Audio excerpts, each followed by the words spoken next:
What's up everyone, it's Joe Biesemeyer with Bounce House 101. Today we're going to take a look at the numbers on Leisure Activities 15-foot Super Splash water slide. I purchased this water slide brand new from Leisure Activities for $2,000.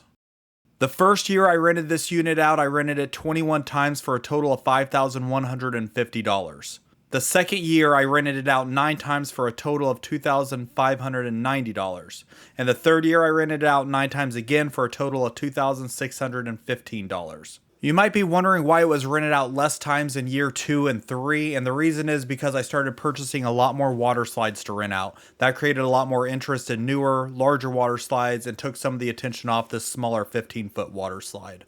Also, I do rent this slide out as a dry slide for $50 less, so that'll also affect the total rental amount for the year. I also do price increases on all of my inventory at the beginning of the year, so that is why year 3 revenue is a little higher than year 2, even with the same amount of rentals. Overall, this unit was a great investment. I doubled my initial investment after the first year and I still rent this unit out today. It's still in great condition and continues to make me money year after year. Please like and subscribe to my channel and be sure to visit bouncehouse101.com for additional resources.